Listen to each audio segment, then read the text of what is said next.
The strangest part is not that the avoidant comes back after a long silence. It is what happens inside them the moment they finally face you. For weeks, maybe months, sometimes even years, there was nothing. No messages, no explanations, no late-night check-ins, no signs that they were thinking about you at all. At least, that is what it looked like from the outside. And then one day, the impossible happens. You see their name, you hear their voice, or suddenly they are standing right in front of you. The person who disappeared without answers is no longer a memory. They are real again, present again, looking at you again. For many people, this moment feels confusing. Part of you wants answers. Part of you wants closure. Part of you wonders why now? Why after all this time? Why after all the distance? Why after all the silence? And yet there is another question almost nobody asks.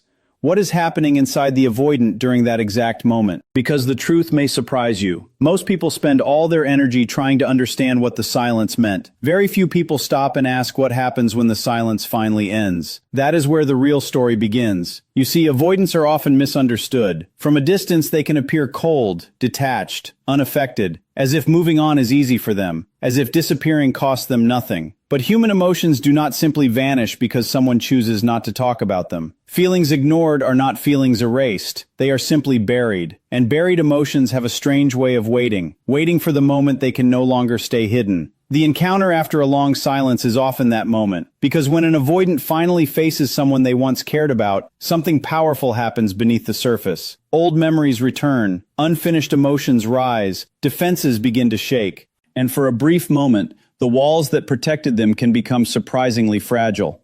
The fascinating part is that many avoidants spend months convincing themselves they are fine. They focus on work, they stay busy, they distract themselves. They tell themselves the past is the past. Yet the human mind does not work the way most people think. The emotions we refuse to process do not disappear. They wait patiently in the background, and when the right trigger appears, they return all at once. That is why these reunions often feel so intense. Not because of what is said, but because of everything that was never said.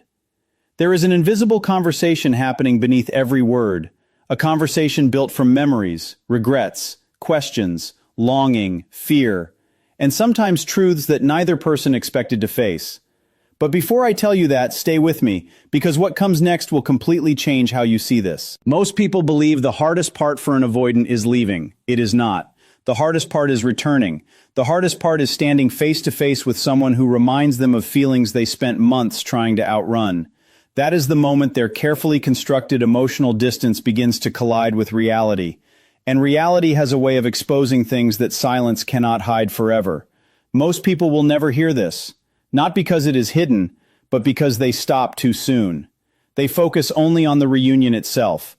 They miss the deeper psychological battle happening underneath it.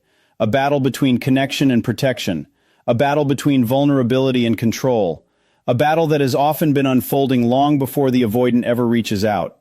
That is why this video matters, because by the end, you will understand something that many people spend years trying to figure out. You will understand what truly happens inside an avoidant's mind before they return. You will understand why certain encounters affect them far more deeply than they appear.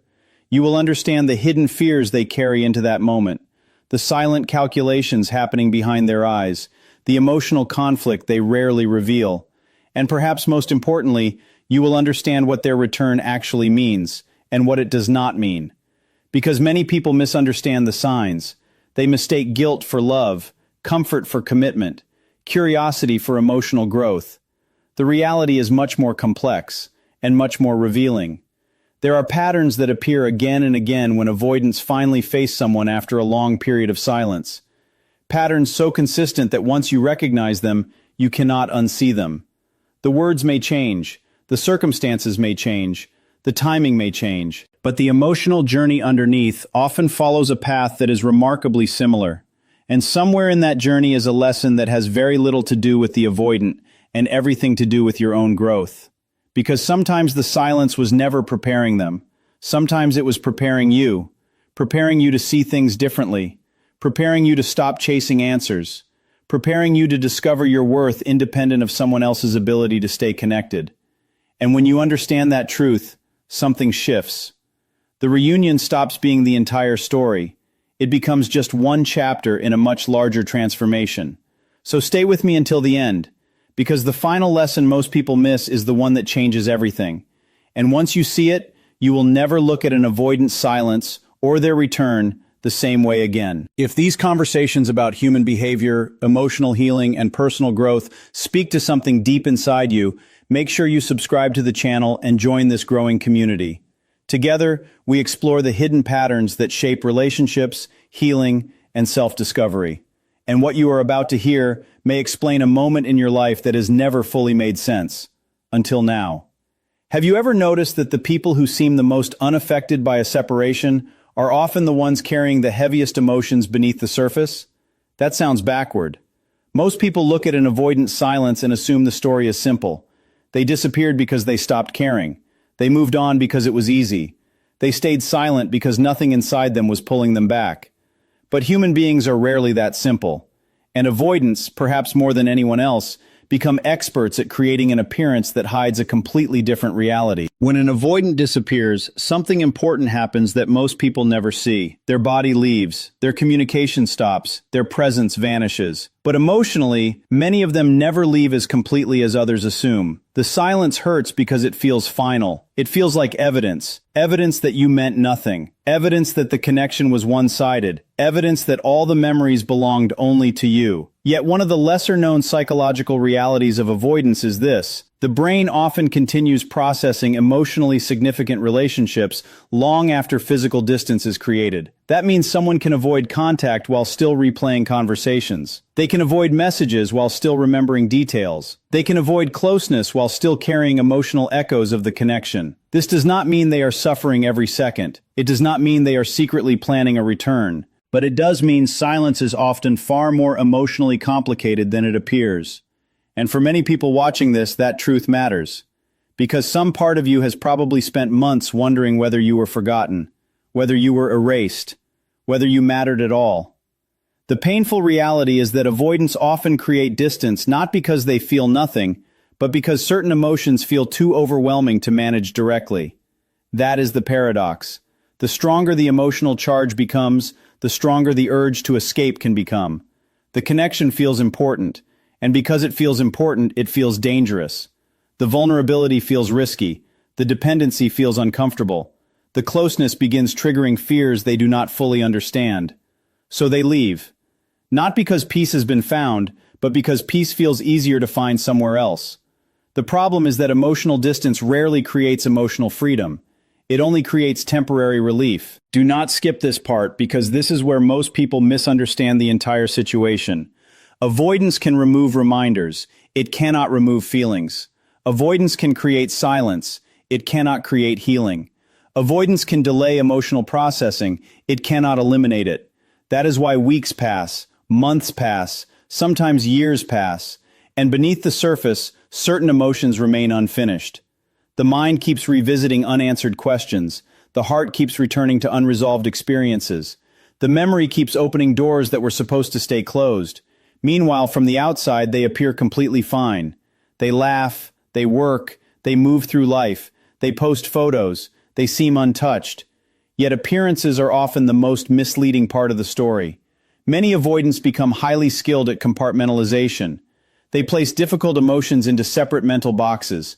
They focus on productivity, distractions, responsibilities, new environments, new people. Anything that helps them avoid sitting quietly with what they actually feel. But buried emotions are patient, they wait, and they often return during the moments nobody else sees, late at night, during long drives, during periods of loneliness, during unexpected reminders, a song, a location, a memory, a date on the calendar. Suddenly the emotions they thought they escaped are standing in front of them again. Here is the truth nobody says out loud. The silence was painful for you, but it may not have been peaceful for them. That realization changes everything, because now the story becomes less about abandonment and more about emotional limitation, less about your worth, more about their capacity, less about what you lacked, more about what they struggled to face. And once you begin seeing it this way, a deeper question appears. If silence does not actually solve the emotional problem, then why do avoidants stay away for so long? Because something else has to happen first. Something powerful. Something unexpected. Something that eventually breaks through even the strongest emotional defenses.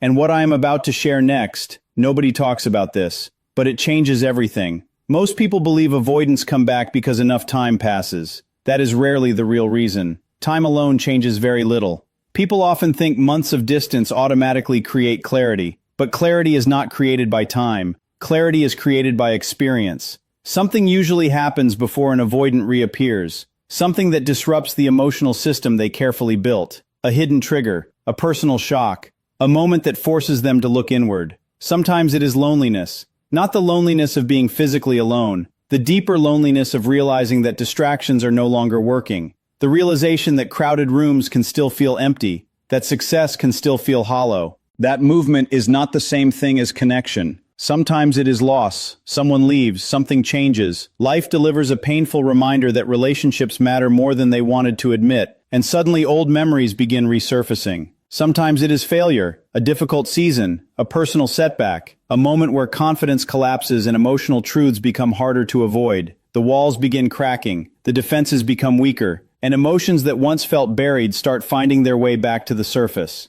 There is another lesser-known reality. Many avoidants do not reconnect when they feel strong. They reconnect when they become emotionally honest. Those are very different things. Strength often keeps defenses alive. Honesty begins dismantling them. For the first time in months, they stop asking how to avoid the feeling. They start asking why the feeling never disappeared. That question changes everything. Because now they are no longer running from the emotion. They are studying it, examining it, trying to understand it. And in that moment, something remarkable happens. The person they spent so much time avoiding mentally begins appearing everywhere. Not because fate is playing games, not because the universe is sending signs, because unresolved emotional experiences naturally seek completion. The mind wants closure, the heart wants understanding, the nervous system wants resolution, and eventually the pressure becomes difficult to ignore. Do not skip this part, because this is where the story takes a turn most people never expect. The avoidance return often begins long before they send a message. It starts during quiet moments, private moments,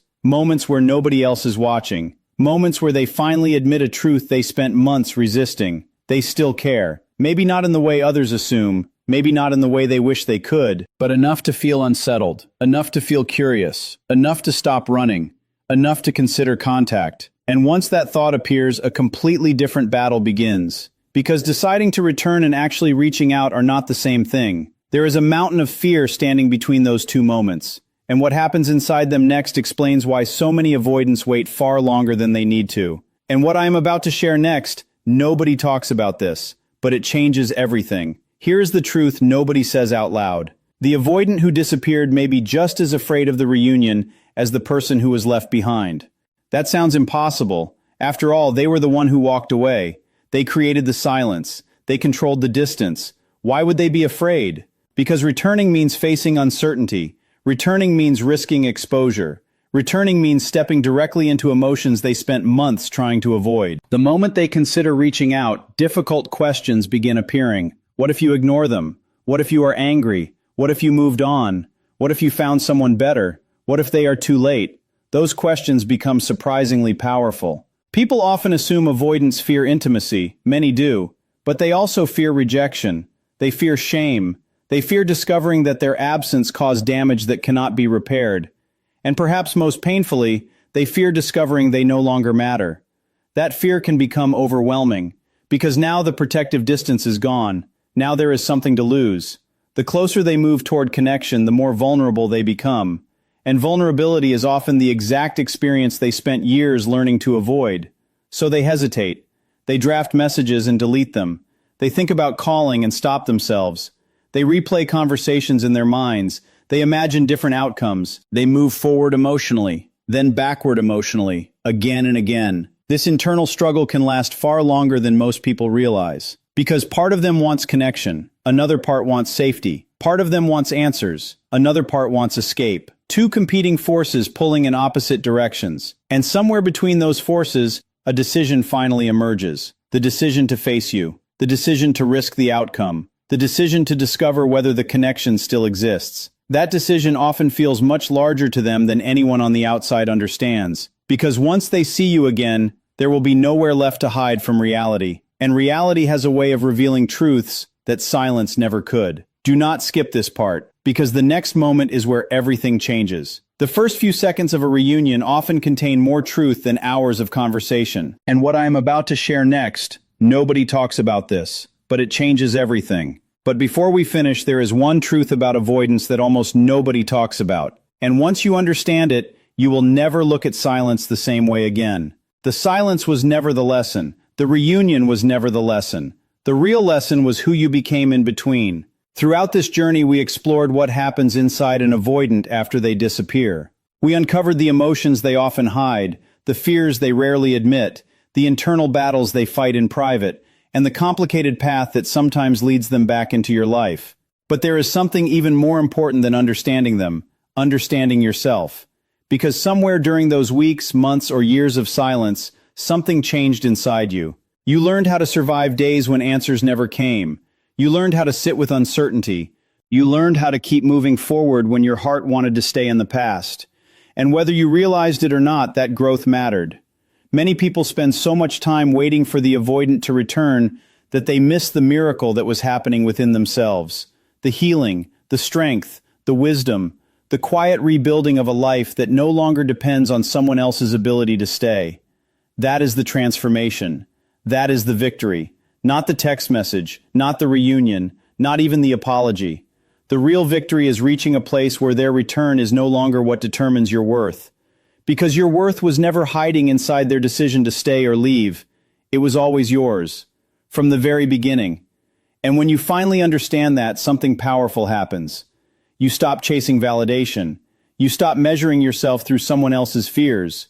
You stop carrying responsibility for wounds that were never yours to heal. Instead, you begin standing in a different kind of energy, an energy rooted in self-respect, self-trust, and emotional freedom. Everything you just heard, you already knew, deep inside. You just needed someone to remind you. That is the pattern interrupt most people never expect. The answers you were searching for were never entirely about them. They were leading you back to yourself. And perhaps that is why some people enter our lives, leave our lives, and sometimes return. Not simply to create a love story, but to awaken a deeper understanding of who we are. Before you go, hold on to this one thought. If someone truly belongs in your life, you will never have to abandon yourself to keep them there. Read that again, because this might be the most important thing in this entire video. If someone truly belongs in your life, you will never have to abandon yourself to keep them there. Thank you for spending this time with me. If this message spoke to your heart, if it helped you see your journey differently, take a moment to like this video and subscribe to the channel. Not because of an algorithm, but because we are building a community of people choosing healing, growth, and self-discovery over confusion and fear. And remember, sometimes the greatest reunion is not with the person who left. It is with the version of yourself you almost forgot along the way.